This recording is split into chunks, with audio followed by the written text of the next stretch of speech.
So how are we, Ollie? Good, thanks, fellas. Good to be on the show. Thank you. Yeah, busy. Did I hear mass singing as well? You were judging? I was recently, yeah. I got the Rita Ora was away, so they contacted me and said, would I come on? So really good fun. And the Voice, fun no show. problem with that, no?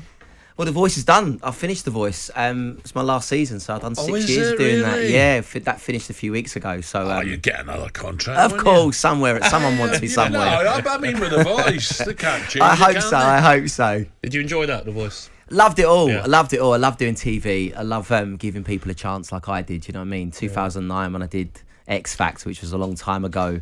Wow. The opportunity for me to give other singers that opportunity and give them a chance to have a crack at this crazy job that we do. How difficult was the the rehearsals once you pick you and then you get in the studio and you're trying to and how difficult is to pick a song for them?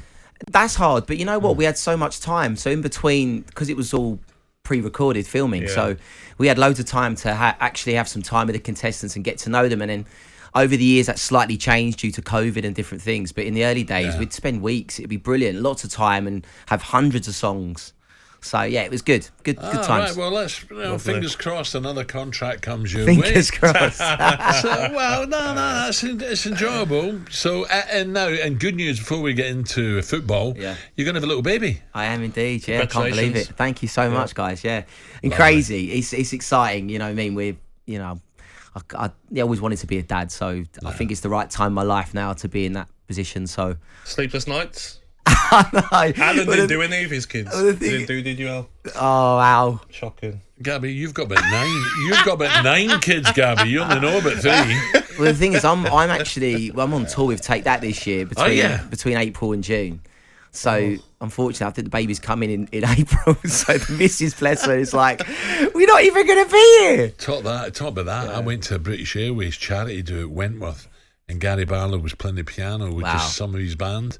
Not to take that band, but his. What a night that was! But hit after hit after hit after hit. You're gonna have to come to the tour, guys. Come to the shows. Yeah. Where's your favourite stadium, actually? We're gone. Carrow Road. Why are you playing there? You'd like that one. You should do Portman Road, but it might be a Premier League side next season. Hey, I mean, not my choice where the stadiums were, unfortunately. But yeah, we're doing Carrow Road, we're doing Riverside Stadium, Ashton Gate, we're doing Home Park, Plymouth. Ashton Gate, my first ever English ground I played in. We're doing City Ground. And Coggeshall Town. I'm not with Coggeshall anymore. Oh, I know, them days are gone. It's all about the Kings Park Rangers now. The who? Kings Park Rangers, really? Yeah. My family's team. So you'll be away for the first few months after the baby's born? Yeah. It's gonna be tough though, unfortunately. I'll be home. The thing about the tours which are great is you get 2 days on, 3 days off sometimes. So I'll be able to get home straight away after some of the shows and get to see the baby. 24 hours awake. So what about you're a big United fan, and it's Liverpool are making all the noise at the moment, aren't they? Going for a quadruple. Yeah, no, it's horrible to see them do so well, but they're doing well at the minute. Was it 14 games unbeaten or something? I saw online yesterday, or 15 now. What does it feel like as a Manchester United fan now? Because I've got a lot of friends that are United fans, and they don't even reply in group chats anymore. They're that fed up in their team that they just don't even talk football. Nah, it is horrible. I'm a season ticket holder. I've been there for 11 years now.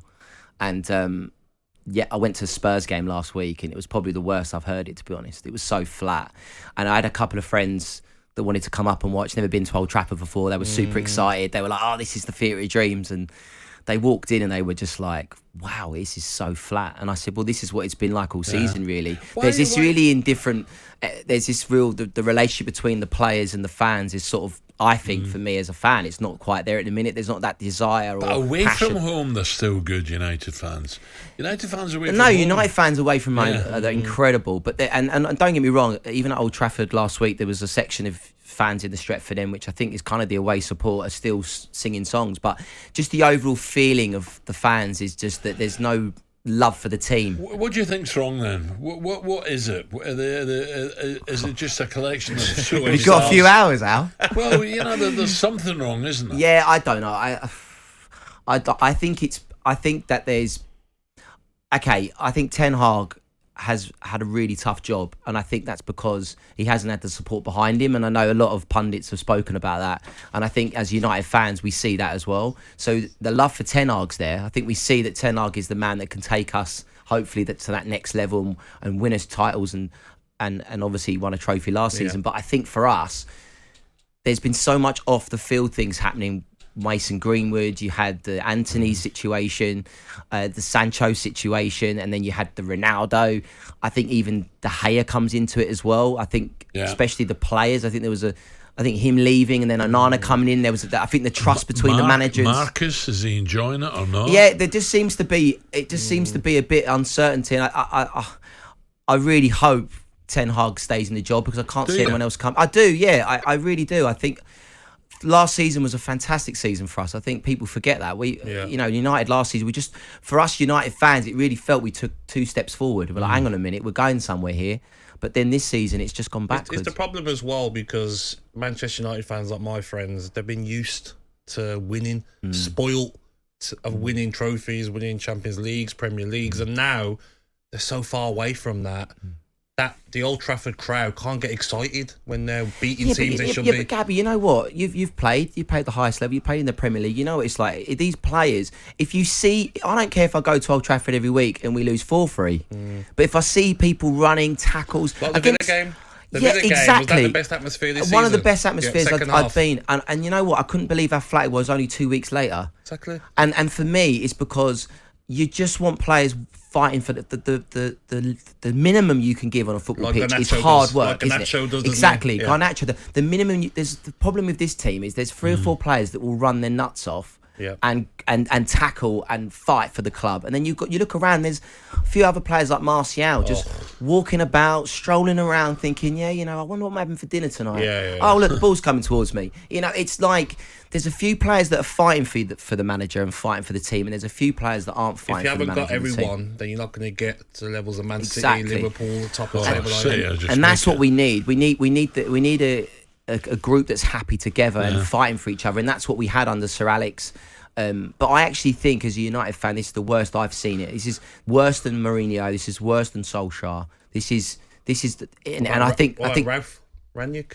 Well, maybe Ralph as well. But it just feels at the moment it's not good. We've got Newport County on Sunday. We should beat them, right? But even you guys and everyone you just don't know what to expect. You just don't know what we're going to turn up. Swinging the axe. I can see an axe in your right hand. Come on, then, let's go. Because we're going to ask you about current United players if they stay, in your opinion, or should they go? Here we go. The axe is it coming down. We're starting with Onana.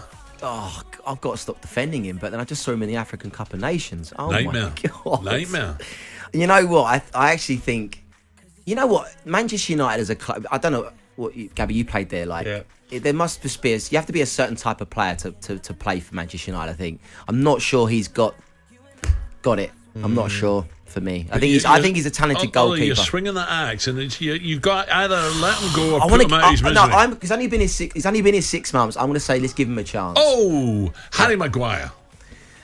I think I love Harry. I'm going to have to. I like him. Love them all. Ollie, you're just too nice. You know what?